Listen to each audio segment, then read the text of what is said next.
Hello बच्चों, आज हम लोग नए अध्याय की शुरुआत करने जा रहे हैं जिसका नाम है दूरी मापन एवं गति। तो ये जैसा कि अध्याय का नाम है दूरी मापन एवं गति, यानी कि इस अध्याय में हम लोग मापन से संबंधित चीज़ों को समझेंगे कि मापन क्या है, चीज़ें जो हैं उनको मापते कैसे हैं, अलग-अलग कौन-कौन सी इकाइयाँ हैं, या फिर उसके बाद हम लोग देखेंगे गति कि गति क्या होती है, कितने प्रकार की होती है। तो इन चीज़ों से संबंधित ये अध्याय है।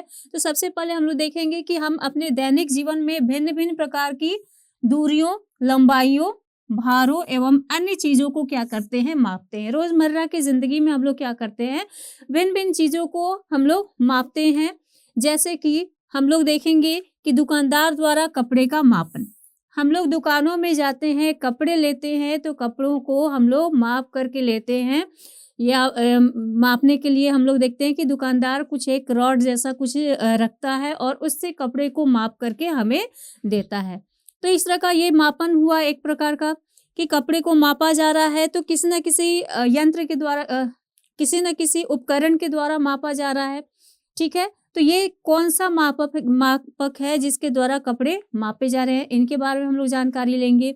फिर हम लोग देखेंगे कि अमीन जो है, जो उदाहरण में हम लोग देख सकते हैं कि जो अमीन होते हैं वो क्या करते हैं, किसी खेत की लंबाई या चौड़ाई का मापन करते हैं। तो ये मापन जो है अलग-अलग क्षेत्रों में अलग-अलग तरीके से किया जाता है।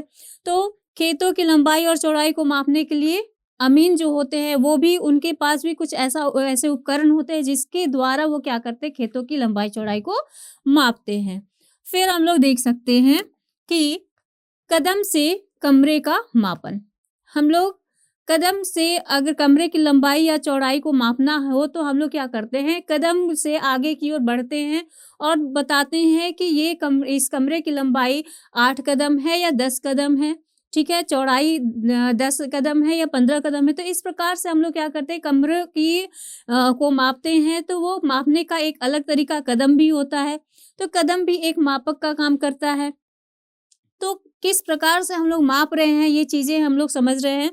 फिर हम लोग देख सकते हैं कि अलग-अलग चीज़ों को मापने के लिए हम अलग-अलग मापकों का प्रयोग अलग-अलग क्षेत्रों में करते हैं। यानी भिन्न-भिन्न चीज़ों को हम लोग मापते हैं।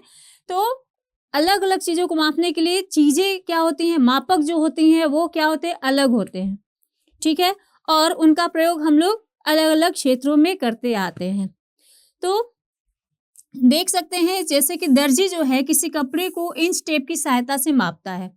जो दर्जी होता है, हम लोग जब दर्जी के पास, टेलर के पास जाते हैं तो कपड़े को का माप अगर करना होता है तो इंची टेप जो होता है, इंच टेप जिसको बोलते हैं, वो लेकर के उससे क्या करता है, कपड़े का मापन करता है। तो ये कपड़े का मापन करने के लिए ये अलग उपकरण हो गया, क्या हुआ, तो इंच टेप, ठीक है? फिर हम लोग देख सकते हैं कि दूध वाला जो है, दूध को दे जाता है या दूध लेने जाते हैं हम लोग, तो वो दूध को क्या करता है, माप करके देता है। तो किस चीज़ से मापता है, तो लीटर से मापता है।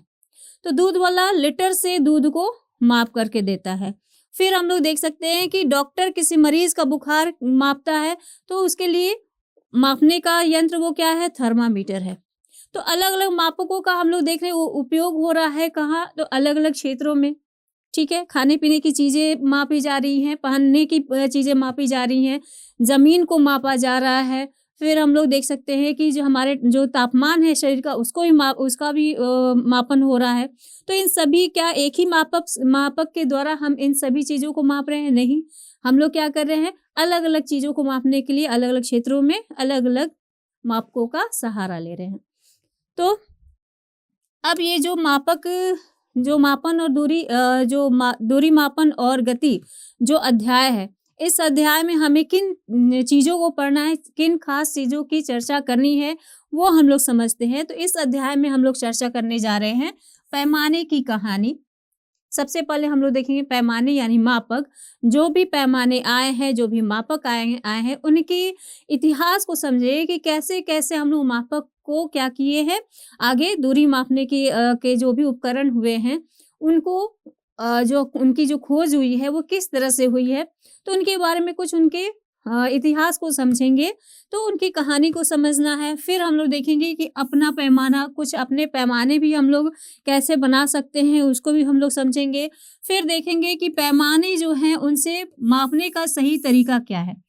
पैमाने जो होते हैं उनसे दूरियों को मापने का या लंबाइयों को मापने का क्या सही तरीका है, जिससे हम लोग बिल्कुल सही-सही जो है माप निकाल सकें। फिर हम लोग देखेंगे कि वक्र रेखा की लंबाई जो होती है वो कैसे मापते हैं, यानी वक्र रेखा जो है, जो टेढ़ी-मेढ़ी रेखाएँ होती हैं, उनका मापन हम लोग किस प्रकार से कर सकते हैं।